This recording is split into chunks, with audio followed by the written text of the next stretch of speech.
Channel study with ಪರಶುರಾಮ್ಗೆ ಸ್ವಾಗತವನ್ನು ಕೋರ್ತೀನಿ. SSLC ಪ್ರಥಮ ಭಾಷೆ ಕನ್ನಡದ ವಾರ್ಷಿಕ ಪರೀಕ್ಷೆ ನಾಳೆನೇ 21 ಮಾರ್ಚ್ 2025ಕ್ಕೆ ನಡೀತಾ ಇದೆ. ಅದಕ್ಕಾಗಿ ಮಾಡೆಲ್ ಕ್ವಶನ್ ಪೇಪರ್ 6 ಹಾಕ್ತಾ ಇದ್ದೀನಿ ವಿತ್ ಕೀ ಆನ್ಸರ್. ನೆನಪಿಟ್ಕೊಡ್ರಿ, ಈ ಕ್ವಶನ್ ಪೇಪರ್ನ ಏನು ಮಾಡಿದ್ದೀವಿ ಅಂದರೆ ಈಗಾಗಲೇ 2024-25ರಲ್ಲಿ ನಿಮಗೆ ನಡೆದಿರ್ತಕ್ಕಂಥ ರಾಜ್ಯ ಮಟ್ಟದ ಪೂರ್ವ ಸಿದ್ಧತಾ ಪರೀಕ್ಷೆ ಏನು ಬ್ಲೂ ಪ್ರಿಂಟ್ ಇತ್ತಲ್ಲ, ಅದೇ ಬ್ಲೂ ಪ್ರಿಂಟನ್ನು ಇಟ್ಕೊಂಡು ಸ್ವಲ್ಪ ಚೇಂಜ್ ಮಾಡಿ ಕ್ವಶನ್ಸ್ಗಳನ್ನು ಕೊಟ್ಟಿದ್ದೀವಿ. ಏಕೆಂದರೆ ಕೆಲವು ಕ್ವಶನ್ಸ್ಗಳನ್ನು ಇಂಪಾರ್ಟೆಂಟ್ ಅಂತ ಆ್ಯಡ್ ಮಾಡಿದ್ದೀವಿ. ಇನ್ನೊಂದು ಕ್ವಶನ್ ಪೇಪರ್ ಬರ್ತಾ ಇದೆ, ಅದನ್ನು ಕೂಡ ನೋಡಿ. ಇಲ್ಲಿಯವರೆಗೆ ಹಾಕಿರ್ತಕ್ಕಂಥ ವಿಡಿಯೋಗಳ ಲಿಂಕನ್ನು ವಿಡಿಯೋದ ಡಿಸ್ಕ್ರಿಪ್ಷನ್ ಬಾಕ್ಸ್ನಲ್ಲಿ ಹಾಕಿದ್ದೀನಿ. ಒಂದು PDF ಇದೆ. ಸೊ ಎಲ್ಲ ಪಾಠದ ಪ್ರಶ್ನೋತ್ತರದ ಲಿಂಕ್ಗಳಿದ್ದಾವೆ, ಪಾಸಿಂಗ್ ಪ್ಯಾಕೇಜ್ ಇದ್ದಾವೆ, 75+ ಅಂಕಗಳನ್ನು ಗಳಿಸ್ತಕ್ಕಂಥ ಪ್ರಶ್ನೆಗಳಿದ್ದಾವೆ. ಎಲ್ಲ ನೋಡಿ, ಖಂಡಿತವಾಗಿ 100ಕ್ಕೆ ಒಳ್ಳೆಯ ಅಂಕಗಳು ಮಾತ್ರ ಸಿಗ್ತವೆ ಅಂತ ಹೇಳ್ತಾ ಈ ಕ್ವಶನ್ ಪೇಪರ್ ಮತ್ತು ಕೀ ಆನ್ಸರನ್ನು ಪ್ರಾರಂಭವನ್ನು ಮಾಡ್ತೀನಿ. ಸೊ ಫಸ್ಟ್ ಇತ್ತು ಸ್ನೇಹಿತರೆ, ಬಹು ಆಯ್ಕೆ ಪ್ರಶ್ನೆಗಳಲ್ಲಿ 6 ಇರ್ತವೆ. ಸೊ ತಮಗೆ ಗೊತ್ತೇ ಇದೆ, ಕನ್ನಡ ವರ್ಣಮಾಲೆಯಲ್ಲಿರುವ ದೀರ್ಘ ಸ್ವರಗಳ ಸಂಖ್ಯೆ ಅಂತ ಕೊಟ್ಟಿದ್ದೀವಿ. ಸೊ ಗೊತ್ತಿರಲಿ 7 ಅಂತಕ್ಕಂಥದ್ದು. ಹೊಸಗನ್ನಡ ಪದದ ಸಂಧಿ, ಅದು ಕೂಡ ನೆನಪಿಟ್ಕೊಡ್ರಿ, ಆದೇಶ ಸಂಧಿ. ಪಾರಿಭಾಷಿಕ ಪದಗಳನ್ನು ಬಳಸುವಾಗ, ಅನ್ಯ ಭಾಷೆಯ ಪದಗಳನ್ನು ಬಳಸುವಾಗ, ಪ್ರಮುಖ ಪದಗಳನ್ನು ಸೂಚಿಸುವಾಗ ಬಳಸುವ ಲೇಖನ ಚಿಹ್ನೆ ವಾಕ್ಯವೇಷ್ಟನ ಚಿಹ್ನೆ, ವೆರಿ ಇಂಪಾರ್ಟೆಂಟ್. ನಾಕಾಳು ಅಂತಕ್ಕಂಥ ಪದ ಯಾವ ಸಮಾಸಕ್ಕೆ ಉದಾಹರಣೆ? ದ್ವಿಗು ಸಮಾಸ. ದ್ವಿತೀಯ ವಿಭಕ್ತಿಯ ಕಾರಕಾರ್ಥ ಕೇಳಿದ್ದಾರೆ, ಕರ್ಮ ಅನ್ನೋದು ಸರಿಯಾದ ಉತ್ತರ. ಇನ್ನು ಸ್ವತಂತ್ರ ವಾಕ್ಯಗಳಾಗಿ ನಿಲ್ಲಬಲ್ಲ ಅನೇಕ ಉಪವಾಕ್ಯಗಳೊಡನೆ ಒಂದು ಪೂರ್ಣಾಭಿಪ್ರಾಯದ ವಾಕ್ಯವಾಗಿದ್ದರೆ ಅದನ್ನು ಎಂಥ ವಾಕ್ಯ ಅಂತೀವಿ? ಸಂಯೋಜಿತ ವಾಕ್ಯ ಅಂತೀವಿ ಅನ್ನೋದು ಸರಿಯಾದ ಉತ್ತರ ಬರ್ತದೆ. ಇನ್ನು ಸಂಬಂಧೀಕರಣಕ್ಕೆ ಹೋಗೋಣ. ಸೊ ಸಂಬಂಧೀಕರಣದಲ್ಲಿರ್ತಕ್ಕಂಥದ್ದು ನದಿ ರೂಢನಾಮ ಆದರೆ ಎಳವ ಅಂತ ಕೇಳಿದ್ದಾರೆ. ಎಳವ ಅನ್ನೋದು ಅನ್ವರ್ಥ ನಾಮಕ್ಕೆ ಉದಾಹರಣೆ. ಹತ್ತಿರ ಹತ್ತಿರ ಅನ್ನೋದು ದ್ವಿರುಕ್ತಿ ಆದರೆ ಹನಗಿನ ಅನ್ನೋದು ಜೋಡು ನುಡಿ. ವಸಂತ ಬಸಂತ, ಅಂಗಳ ಅಂಗಣ. ಅವನೇ ಅನ್ನೋದು ಅವಧಾರಣಾರ್ಥ ಕಾವ್ಯ ಆದರೆ ಬೇಗನೆ ಅನ್ನೋದು ಸಾಮಾನ್ಯ ಅರ್ಥ ಕಾವ್ಯ ಅನ್ನೋದು ಬರ್ತದೆ. ಒಂದೇ ವಾಕ್ಯದಲ್ಲಿ ಉತ್ತರವನ್ನು ಬಯಸ್ತಕ್ಕಂಥ ಬಹುನಿರೀಕ್ಷಿತ ಪ್ರಶ್ನೆಗಳು. ಮನುಷ್ಯನಿಗೆ ಲೆಕ್ಕ ಬಿಡುವ ಅವಶ್ಯಕತೆ ಯಾವಾಗ ಉಂಟಾಯಿತು? ಉತ್ತರ, ಮನುಷ್ಯನು ಸಂಚಾರಿ ಜೀವನವನ್ನು ತ್ಯಜಿಸಿ ಒಂದೆಡೆ ಬೀಡು ಬಿಟ್ಟು ಆಸ್ತಿ, ಮನೆ, ಬದುಕು ಮೊದಲಾದ ಭಾವನೆಗಳು ಮೂಡಿದವೋ ಆಗ ಅವನಿಗೆ ಲೆಕ್ಕ ಬಿಡುವ ಅವಶ್ಯಕತೆ ಉಂಟಾಯಿತು. ಅಶೋಕ್ ಪೈ ಅವರ ವೃತ್ತಿ ಯಾವುದು? ಅಶೋಕ್ ಪೈ ಅವರು ಮನೋವೈದ್ಯರು.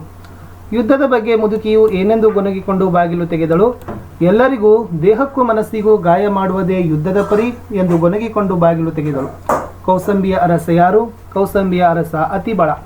ಹಕ್ಕಿಯ ಗರಿಯಲ್ಲಿ ಯಾವ ಯಾವ ಬಣ್ಣಗಳಿವೆ? ಹಕ್ಕಿಯ ಗರಿಯಲ್ಲಿ ಬಿಳಿ ಹೊಳೆ ಬಣ್ಣಗಳಿವೆ.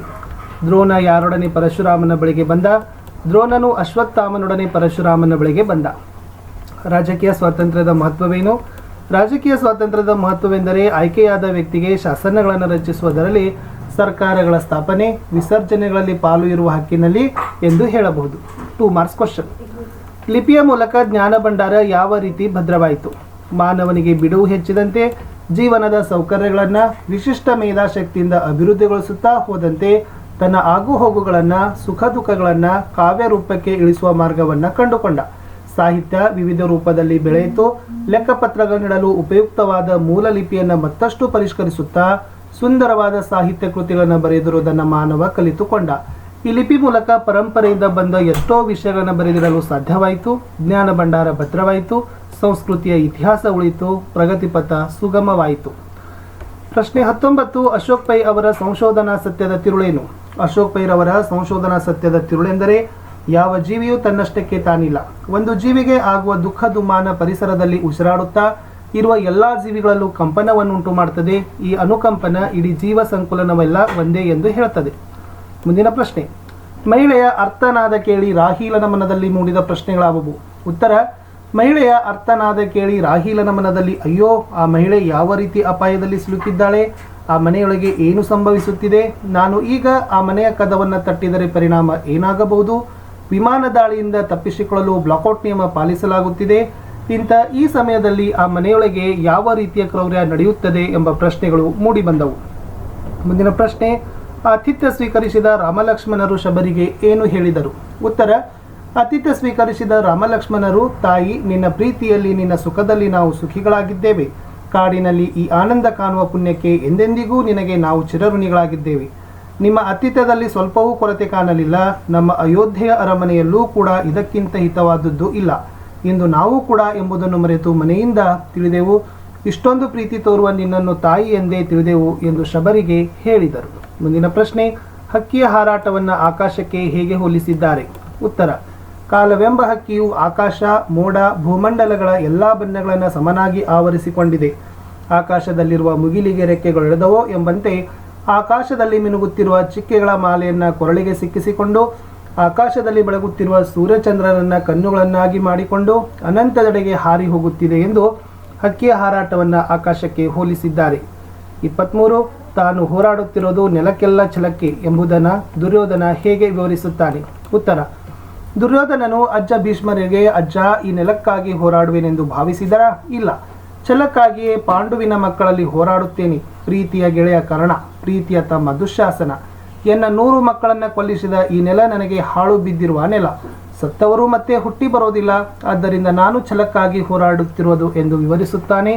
ಊರು ಕರೆಗೆ ಮಾಡುವುದಿಲ್ಲವೆಂದು ದುರ್ಯೋಧನ ಹೇಳುವುದಕ್ಕೆ ಅನ್ನೋದನ್ನು ಏನು ಮಾಡಿದಾರಪ್ಪ ಅಂತಂದರೆ, ಇಷ್ಟು ಸ್ವಲ್ಪ ಮಿಸ್ ಆಗಿದೆ, ನೋಡ್ಕೊಡ್ರಿ.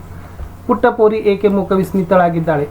ಹಬ್ಬದ ಆ ಸಂಭ್ರಮದಲ್ಲಿ ಒಡೆಯನ ಮನೆಯ ಬಾಗಿಲಲ್ಲಿ ತೂಗಾಡುತ್ತಿರುವ ಮಾವಿನೆಲೆಯ ತೋರಣ, ಮಲ್ಲಿಗೆ ಹೂವಲ್ಲಿ ಬೀರುವ ಮುಗುಳು ನಗೆಯನ್ನು ನೋಡಿ, ಹೊರಗೆ ಹಾಕಿರುವ ಹೊಳೆಯುವ ರಂಗೋಲಿಯಲ್ಲಿ ಥಳಥಳ ಎಂದು ಹೊಳೆಯುವ ಬಾಲರವಿಯ ಕಂಡು ಮೂಕ ವಿಸ್ಮಿತಳಾಗಿದ್ದಾಳೆ.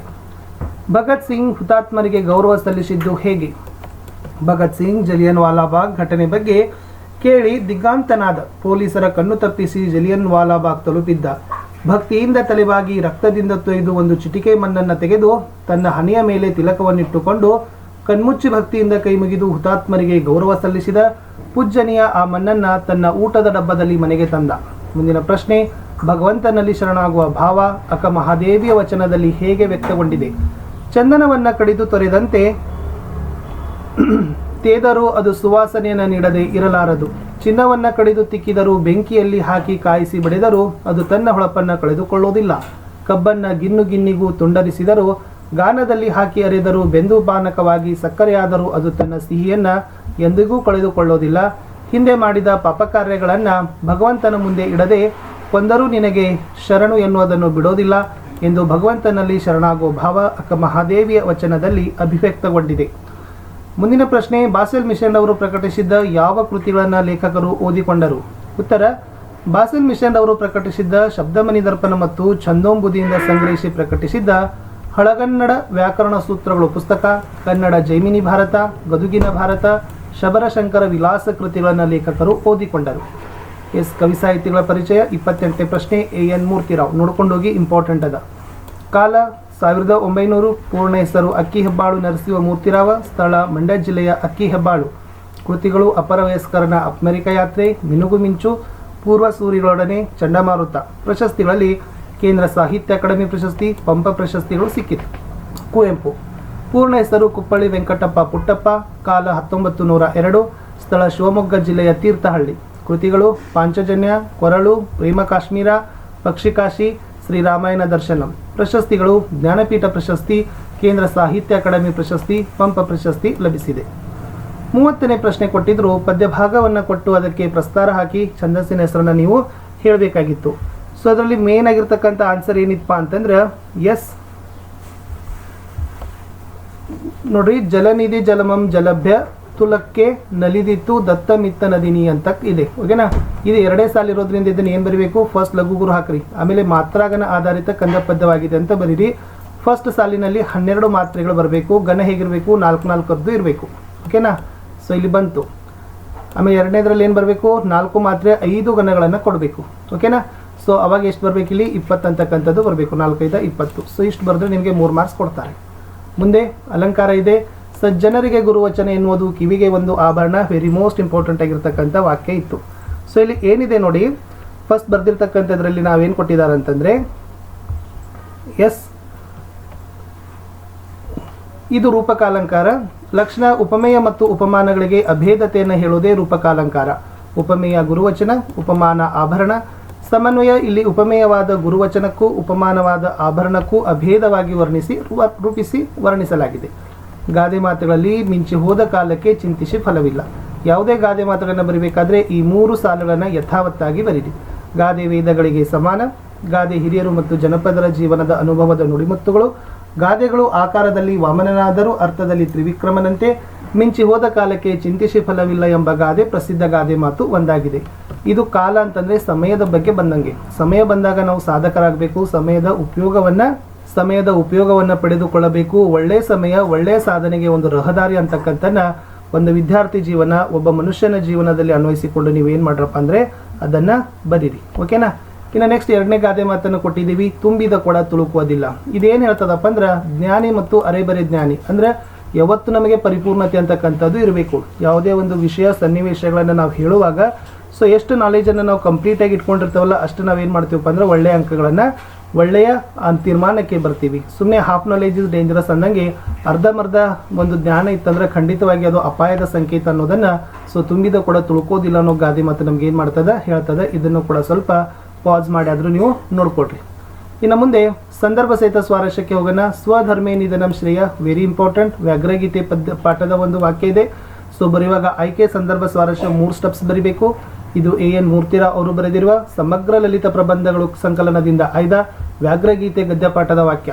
ಸೊ ಸಂದರ್ಭ ಏನು ಮಾಡ್ತಾರಪ್ಪ ಅಂತಂದ್ರೆ ಹುಲಿ ಶಾನುಭೋಗರಿಗೆ ಅಭಿಮುಖವಾಗಿ ಬರಬೇಕೆಂದು ಪ್ರಯತ್ನಿಸಿ ವಿಫಲವಾದಾಗ ಬೆನ್ನ ಹಿಂದಿನಿಂದ ಬಿದ್ದೇ ಬಿಡಲೆ ಎಂದು ಅದರ ಮನಸ್ಸಿನಲ್ಲಿ ಬಂದಾಗ ಪುಣ್ಯಕೋಟಿ ಕಥೆಯ ತನ್ನ ಅಜ್ಜನ ಆದರ್ಶ ನೆನಪಿಸಿಕೊಂಡು ಅಂತ ಹುಲಿಯ ಮೊಮ್ಮಗನಾಗಿ ಹುಟ್ಟಿ ತಾನು ಅಧರ್ಮಕ್ಕೆ ಕೈ ಹಾಕೋದೆ ಛೇ ಇಲ್ಲ ಎಂದುಕೊಂಡಾಗ ಹುಲಿಗೆ ಭಗವದ್ಗೀತೆಯ ಸ್ವಧರ್ಮೇ ನಿಧನಂ ಶ್ರೇಯ ಎಂಬ ವಾಕ್ಯ ನೆನಪಿಗೆ ಬಂದ ಸಂದರ್ಭವಾಗಿದೆ.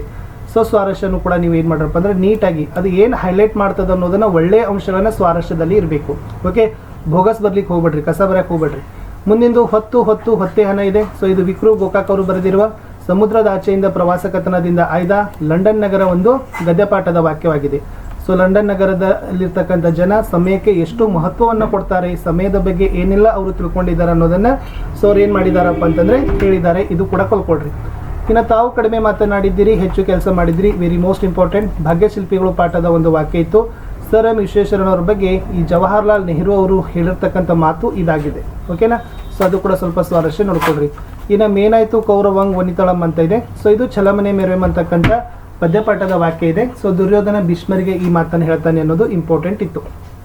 ಇನ್ನು ಹೊಸ ಭರವಸೆಗಳ ಕಟ್ಟೋಣ GS ಶಿವರುದ್ರಪ್ಪ ಅವರು ಬರೆದಿರುವ ಎದೆ ತುಂಬಿ ಹಾಡಿದೆನು ಕವನ ಸಂಕಲನದಿಂದ ಆಯ್ದ ಸಂಕಲ್ಪ ಗೀತೆ ಅಂತಕ್ಕಂಥ ಪದ್ಯಪಾಠದ ವಾಕ್ಯವಾಗಿದೆ. ಸೊ ಲೇಖಕರು ಏನು ಮಾಡ್ತಾರಪ್ಪ ಅಂದರೆ ಜೀವನದಲ್ಲಿ ನಾವೇನು ಮಾಡಬೇಕು, ಕುಸಿದು ಹೋಗ್ತಕ್ಕಂಥ ಮೌಲ್ಯಗಳನ್ನು ಮತ್ತೆ ಎಬ್ಬಿಸಿ ನಿಲ್ಲಬೇಕು, ಎಲ್ಲರಿಗೂ ಸಮಾನ ಭರವಸೆಗಳನ್ನು ನಾವು ಕೊಡಬೇಕು ಅಂತಕ್ಕಂಥ ಹೇಳೋ ಸಂದರ್ಭದಲ್ಲಿ GS ಶಿವರುದ್ರಪ್ಪನವರು ಈ ಮಾತನ್ನು ಹೇಳಿದ್ದಾರೆ. ನೆಕ್ಸ್ಟ್ ರಘುದ್ವಹನ ಸೊಲಗೇಳಿನ ಮಿಸಲ್ ಅಂತ ಇದೆ. ಸೊ ಇದು ವೀರಲವ ಅಂತಕ್ಕಂಥ ಪದ್ಯಪಾಠದ ವಾಕ್ಯ ಆಗಿತ್ತು. ಅಂದರೆ ಇದು ಏನಾಗ್ತದಪ್ಪ ಅಂತಂದ್ರೆ ಕವಿ ಈ ಮಾತನ್ನು ಏನು ಮಾಡಿದ್ದಾನೆ ಹೇಳಿದ್ದಾನೆ ಅಂತಕ್ಕಂಥದ್ದನ್ನು ನೀವು ಬರಿಬೇಕಿತ್ತು. ಸೊ ಯಾವಾಗ ಆ ಯಜ್ಞಾಂಶದ ಕುದುರೆ ವಾಲ್ಮೀಕಿ ಆಶ್ರಮವನ್ನು ಹೊಕ್ಕಿರುವ ಸಂದರ್ಭದಲ್ಲಿ. ಇನ್ನು ಪದ್ಯಗಳಲ್ಲಿ ನಾವೇನು ಮಾಡಿದ್ದೀವಿ, ಹಲಗಲಿ ಬೇಡರ ಪದ್ಯಪಾಠವನ್ನು ಕೊಟ್ಟಿದ್ದೀವಿ. ಮೋಸ್ಟ್ ಇಂಪಾರ್ಟೆಂಟ್ ಅದ. ಇಲ್ಲಿ ಪದ್ಯ ಬರ್ತದ ಒಂದು, ಇಲ್ಲಾಂದ್ರೆ 4 ಮಾರ್ಕ್ಸಿನ ಕ್ವಶನು. ಆಲ್ಮೋಸ್ಟ್ ಅಲ್ಲ ಏನು ಮಾಡ್ತಾರಪ್ಪ ಅಂದ್ರೆ 4 ಮಾರ್ಕ್ಸಿನ ಕ್ವಶನ್ಗಳಲ್ಲೇ ಇದನ್ನು ಕೇಳ್ತಾರೆ. ಸೊ ಆದರೂ ಕೂಡ ಗೊತ್ತಿರಲಿ, ಯಾಕಂದರೆ ಎಲ್ಲ ಥರನೂ ನೀವು ಪ್ರಿಪೇರ್ ಆಗ್ರಿ. ಕೊಡಲಿ ಕೋರಿ ಕೂಡ ಕಬ್ಬಿನ ಮೊಸರು ಬೆನ್ನಿ ಹಾಲ ಉಪ್ಪು ಎಣ್ಣೆ ಅರಿಸಿನ ಜೀರಗಿ ಅಕ್ಕಿ ಸಕ್ಕಾರೆ ಬೆಲ್ಲ ಗಂಗಳ ಚರಗಿ ಮಂಗಳ ಸೂತ್ರ ಹೋದವು ಬೀಸು ಕಲ್ಲ ಹಾಳಾಗಿ ಹೋಯಿತು ಅತ್ತು ವರ್ಣಿಸಿ ಹೇಳಲಿ ನಾನೆಷ್ಟ ಅಂತ ಇದೆ. ಸೊ ಇನ್ನೊಂದು ಸೆಕೆಂಡ್ ಪ್ಯಾರಾಗ್ರಾಫ್ಗಳನ್ನ ಕೂಡ ಸಿಕ್ಕಿದ್ದು ತೊಗೊಂಡು ಕೊಟ್ಟಿದ್ದೀನಿ. ಎನಿವನ್ನನ್ನು ನೀಟಾಗಿ 4 ಸಾಲಿಗೆ ಬರೀರಿ. ಇನ್ನು ಮೌಲ್ಯಾಧಾರಿತ ಸಾರಾಂಶದಲ್ಲಿ ನಾವೇನು ಕೊಟ್ಟಿದ್ದೀವಿ ಅಂದ್ರೆ ಕೊರಳ ಸೆರೆ ಹಿಗ್ಗಿದವು ದೃಗ್ಜಲ ಉರವನಸಿ ಕಡು ನಂದನ ಕಟ ಕುರುಪತಿಗೆ ಕೇಳಾದುದೆಂದನು ತನ್ನ ಮನದೊಳಗೆ. ಅಂದರೆ ಕೃಷ್ಣನ ಮಾತುಗಳನ್ನು ಕೇಳಿದ ಕರ್ಣನ ಕೊರಳ ನರಗಳು ಬಿಗಿತಾವೆ. ಮಾತುಗಳು ಹೊಡಲಿಲ್ಲ, ಕಣ್ಣೀರು ತುಂಬಿಕೊಂಡು ನೊಂದುಕೊಳ್ತಾನೆ. ಮನಸ್ಸಿನಲ್ಲಿ ಅಯ್ಯೋ ಕುರುಪತಿ ದುರ್ಯೋಧನನಿಗೆ ಏನು ಕೇಡು ಸಂಭವಿಸಿತಲ್ಲ ಎಂದುಕೊಂಡನು.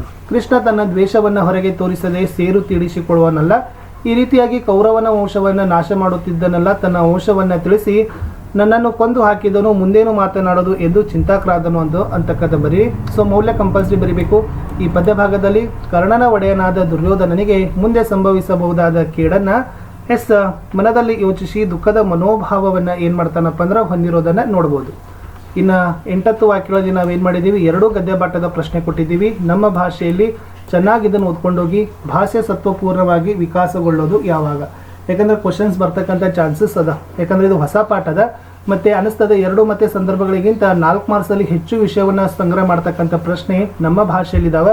ಸೊ ಇದು ಒಂದು ಪ್ರಶ್ನೆ ಆದರೂ ಕೂಡ ನೀವು ಏನು ಮಾಡ್ರಪ್ಪ ಅಂತಂದರೆ ಚೆನ್ನಾಗಿ ನೋಡ್ಕೊಂಡು ಹೋಗಿ ಭಾಷೆ ಸತ್ವಪೂರ್ಣವಾಗಿ ವಿಕಾಸಗೊಳ್ಳೋದು ಯಾವಾಗ, ಇಷ್ಟೇ ಇದೆ. ಭಾಳ ಏನು ಬರೆಯೋಕೆ ಹೋಗ್ಬೇಡ್ರಿ. ಒಂದು 8-10 ಸಾಲುಗಳ ಬರೆದ್ರೂ ಕೂಡ ಅಂಕಗಳನ್ನು ಆರಾಮಾಗಿ ತೊಗೋತೀವಿ. ಇನ್ನು ಇನ್ನೊಂದು ನಾವು ಪ್ರಶ್ನೆ ಕೊಟ್ಟಿದ್ದೀವಿ, ವಿಶ್ವೇಶ್ವರಯ್ಯ ಅವರು ಮೈಸೂರು ದಿವಾನರಾಗಿ ಸಲ್ಲಿಸಿದ ಸೇವೆ. ನೋಡಿ, ಈ ಭಾಗ್ಯಶಿಲ್ಪಿಗಳಾಗಿರ್ಬೋದು ಮತ್ತು ನಮ್ಮ ಭಾಷೆ ಇವೆರಡೂ ಕೂಡ ಫಸ್ಟ್ ಪಾರ್ಟಲ್ಲಿ ಬರ್ತಾವೆ. ಸೊ ಹೀಗಾಗಿ ನಾವು ಫಸ್ಟ್ ಪಾರ್ಟಲ್ಲಿ 2 ಕ್ವಶನ್ಸ್ ನಿಮಗೆ ಕೊಟ್ಟಿದ್ದೀವಿ. ಎಕ್ಸ್ಪೆಕ್ಟ್ ಮಾಡ್ಬೋದು. ನಮ್ಮ ಭಾಷೆ ಮತ್ತು ಭಾಗ್ಯಶಿಲ್ಪಿಗಳಿಂದ 4 ಮಾರ್ಕ್ಸಿಗೆ ಕ್ವಶನ್ಸ್ ಬರ್ಬೋದು ಅಂತಕ್ಕಂಥದ್ದು. ಒಂದು, ಮೈಸೂರು ನಾಲ್ವಡಿ ಕೃಷ್ಣರಾಜ ಒಡೆಯರ ಕಾಲದಲ್ಲಿ ಮೈಸೂರು ಮಾದರಿ ರಾಜ್ಯ ಹೇಗಾಯಿತು ಅದನ್ನು ನೋಡ್ಕೊಂಡು ಹೋಗ್ರಿ. ಅಥವಾ ಶಿಕ್ಷಣ ಕ್ಷೇತ್ರಕ್ಕೆ ವಿಶ್ವೇಶ್ವರರ ಕೊಡುಗೆಗಳು, ವಿಶ್ವೇಶ್ವರವರು ಮೈಸೂರು ದಿವಾನರಾಗಿ ಸಲ್ಲಿಸಿದ ಸೇವೆ. ಸೊ ಇಲ್ಲಿ ನಾವೇನು ಮಾಡಿವಪ್ಪ ಅಂದ್ರೆ ಸೊ ಈ ಕ್ವಶನ್ಸನ್ನು ನಿಮಗೆ ರೇಸ್ ಮಾಡಿದ್ದೀವಿ. ಸೊ ಚೆನ್ನಾಗಿರ್ತಕ್ಕಂಥ ಕ್ವಶನ್ ಇತ್ತು, ಪಾಯಿಂಟ್ಸು ಕೂಡ ಕಡಿಮೆ ಇದ್ದಾವೆ. ಸೊ ಚೆನ್ನಾಗಿ ನೀವು ಅಂಕಗಳನ್ನು ಏನು ಮಾಡ್ಬೋದಪ್ಪ ಅಂದರೆ ಗಳಿಸ್ಕೊಂಡು ಹೋಗ್ಬೋದು. ಇನ್ನು ಪದ್ಯದಲ್ಲಿ ಮೋಸ್ಟ್ ಇಂಪಾರ್ಟೆಂಟ್ ಕರ್ಣನ ನಿರ್ಧಾರ ಸರಿ ಅಂತ ಕೇಳಿದಾರ. ಸೊ ಇದನ್ನು ಸ್ವಲ್ಪ ನೋಡ್ಕೊಂಡು ಹೋಗಿ. ವೆರಿ ಮೋಸ್ಟ್ ಇಂಪಾರ್ಟೆಂಟ್ ಆಗಿರ್ತಕ್ಕಂಥ ಕರ್ಣನ ಅಂತಕ್ಕಂಥ ವೀರಲವ ಪಾಠದ ಒಂದು ಪ್ರಶ್ನೆಗಳನ್ನು ನಾವಿಲ್ಲಿ ಏನು ಮಾಡಿದ್ದೀವಿ ನಿಮಗೆ ಕೊಟ್ಟಿದ್ದೀವಿ. ಓಕೆನಾ. ಇನ್ನು ನೆಕ್ಸ್ಟ್ ಮುಂದಿನ ಪ್ರಶ್ನೆಗಳಲ್ಲಿ ಒಂದು ಪತ್ರ ಇದೆ. ಸೊ ತಂದೆಗೆ ಪತ್ರವನ್ನು ಕೊಟ್ಟಿದ್ದೀವಿ. ಏನಿದೆ ನೋಡಿ, ನಿಮ್ಮ ಪರೀಕ್ಷಾ ಸಿದ್ಧತೆಯನ್ನು ಕುರಿತು ದೊಡ್ಡಪ್ಪನಿಗೆ ಪತ್ರವನ್ನು ಬರಲಿಕ್ಕೆ ಹೇಳಿದರು. ನೀವು ಸೃಜನ ಕನಕದಾಸ ಪ್ರೌಢಶಾಲೆ ಹಾವೇರಿ ವಿದ್ಯಾರ್ಥಿ ಅಂತ ತಿಳಿಬೇಕು. ವೈಯಕ್ತಿಕ ಪತ್ರ ಬರೆಯುವಾಗ ಫಸ್ಟ್ ಕ್ಷೇಮ ಬರೀರಿ, ಮಧ್ಯದಲ್ಲಿ ಶ್ರೀ ಬರೀರಿ, ಇವರಿಂದ ಬರೀರಿ, ಏನು ಹೆಸರು ಕೊಟ್ಟಿದ್ದಾರೆ ಬರೀರಿ, ನಿಮ್ಮ ತರಗತಿ ಬರೀರಿ, ಅಲ್ಲಿರ್ತಕ್ಕಂಥ ಶಾಲೆ ಹೆಸರು ಬರೆದು ಡೇಟ್ ಬರೀರಿ. ನಾಳೆ ಎಕ್ಸಾಮ್ ಡೇಟನ್ನೇ ಬರೆದಿದ್ದೀನಿ. ಸೊ ಪೂಜ್ಯ ತೀರ್ಥರೂಪ ಸಮಾನರಾದ ದೊಡ್ಡಪ್ಪನವರಿಗೆ ನಿಮ್ಮ ಮಗಳು ಅಥವಾ ಮಗ ಸೃಜನ ಮಾಡುವ ಶಿರಸಾಷ್ಟಾಂಗ ನಮಸ್ಕಾರಗಳು. ಸೊ ಎಲ್ಲ ನನ್ನ ಪರೀಕ್ಷೆ ಎಲ್ಲ ನಾನು ಚೆನ್ನಾಗಿ ಓದ್ತಾ ಇದ್ದೀನಿ, ನನ್ನ ಪರೀಕ್ಷೆಯನ್ನು ಒಳ್ಳೆಯ ಅಂಕಗಳಿಂದ ಪಾಸ್ ಆಗ್ತೀನಿ, 100ಕ್ಕೆ 100 ತಗೋತೀನಿ ಅಂತ ಭರವಸೆಯನ್ನು ಕೊಟ್ಟು ನಿಮ್ಮ ತಂದೆಯವರಿಗೆ ಪ್ರಣಾಮಗಳು, ದೊಡ್ಡಪ್ಪನವರಿಗೆ ಪ್ರಣಾಮಗಳಂತ ಬರೋದು. ಇಂತಿ ನಿಮ್ಮ ಪ್ರೀತಿಯ ಮಗ ಮಗಳು ಸೃಜನ್ ಅಂತ ಬರೀರಿ. ಹೊರ ವಿಳಾಸವನ್ನು ಅವರು ಆಲ್ರೆಡಿ ಕೊಟ್ಟಿರ್ತಾರೆ, ಹೆಸರು ಊರು. ಇರಲಿಲ್ಲ ಅಂದ್ರೆ ನೀವಾದರೂ ಸೇರಿಸಿ ಬರೆದು ಸೊ ಏನು ಮಾಡಿರಿ, ಪತ್ರವನ್ನು ಮುಗಿಸ್ರಿ. ಇದು ನಾನು ವೈಯಕ್ತಿಕ ಪತ್ರವನ್ನು ಕೊಟ್ಟಿದ್ದೆ. ಇನ್ನು ನಿಬಂಧಗಳಲ್ಲಿ ನಾನು ಏನು ಮಾಡಿದ್ದೀನಿ ಅಂದರೆ ಪರಿಸರ ಸಂರಕ್ಷಣೆ ಮತ್ತು ಪರಿಸರ ಮಾಲಿನ್ಯ ಸ್ವಲ್ಪ ನೋಡ್ಕೊಂಡು ಹೋಗಿ. ಯಾಕಂದ್ರೆ ಭಾಳ ಜನ ಕೇಳಕತ್ತಾರ ಪ್ರಬಂಧ ಯಾವ್ದು ಬರ್ತದ್ರಿ ಸರ್, ಪ್ರಬಂಧ ಯಾವ್ದು ಬರ್ತದ್ರಿ ಅಂತ ಕೇಳಿದರೆ, ನಿಮ್ಮ ಪುಸ್ತಕದಲ್ಲಿರ್ತಕ್ಕಂಥ ವಿಷಯಗಳಲ್ಲಿ ಒಂದು ಬರ್ತದೆ, ನೆನಪಿಟ್ಕೊಡ್ರಿ. ಇನ್ನು ಎರಡೇದು ಏನಪ್ಪ ಅಂತಂದ್ರೆ, ನೀವು ಪ್ರಚಲಿತ ವಿಷಯಗಳಿಗೆ ಸಂಬಂಧಪಟ್ಟಂತೆ ಒಂದು ಪ್ರಬಂಧವನ್ನು ಬರೀಬೇಕು. ಅದು ವಿಜ್ಞಾನದ, ಈಗ ಚಂದ್ರಯಾನ 3 ಇದೆ ಅಂತ ಬಾಹ್ಯಾಕಾಶದಲ್ಲಿ ಭಾರತೀಯ ವಿಜ್ಞಾನಿಗಳ ಸಾಧನೆ ಬರ್ಬೋದು. ಆಮೇಲೆ ಕ್ರೀಡಾಕೂಟದಲ್ಲಿ ಮೊನ್ನೆ ಅಂತಾರಾಷ್ಟ್ರೀಯ ಕ್ರೀಡಾಕೂಟ ಚೆಸ್ನಲ್ಲಿ ಹುಡುಗ ಬಂದ, ಅವ್ರ ಬಗ್ಗೆ ಬಂದಿರ್ಬೋದು. ಶಾಲೆಯಲ್ಲಿ ಇರ್ತಕ್ಕಂಥ ಗ್ರಂಥಾಲಯ ಆಗಿರ್ಬೋದು. ಓಕೆ. ಆಮೇಲೆ ಮತದಾರರ ಜಾಗೃತಿ ಚಟುವಟಿಕೆಗಳು, ಭಾಷಾ ಸಂಘಗಳು. ಇವಾಗ ರೀಸೆಂಟ್ PM ಪೋಷನ್ ಅಂತ ಬಂದಿದೆಯಲ್ಲ, ಶೇಂಗಾ ಚಿಕ್ಕಿ, ಆಮೇಲೆ ಮೊಟ್ಟೆ ಬಾಳೆಹಣ್ಣು ಕೊಡೋದು, ಅದು ಕೂಡ ಬಂದರೂ ಬರ್ಬೋದು. PM ಪೋಷನ್ ಅಭಿಯಾನ, ಅದನ್ನು ಕೂಡ ಚೆನ್ನಾಗಿ ನೋಡ್ಕೊಂಡು ಹೋಗಿ. ಇಲ್ಲಿ ನಾನು ನಿಮಗೆ ಪರಿಸರ ಸಂರಕ್ಷಣೆ ಬಗ್ಗೆ ಕೊಟ್ಟಿದ್ದೆ. ಆಮೇಲೆ ವಿದ್ಯಾರ್ಥಿಗಳ ಪಾತ್ರನೂ ಕೂಡ ಬರ್ಬೋದು. ಸೊ ಹೀಗೆ ಚೆನ್ನಾಗಿ ಒಂದು 15 ವಾಕ್ಯಗಳಿಗೆ ಮೀರದಂತೆ ಪ್ರಬಂಧವನ್ನು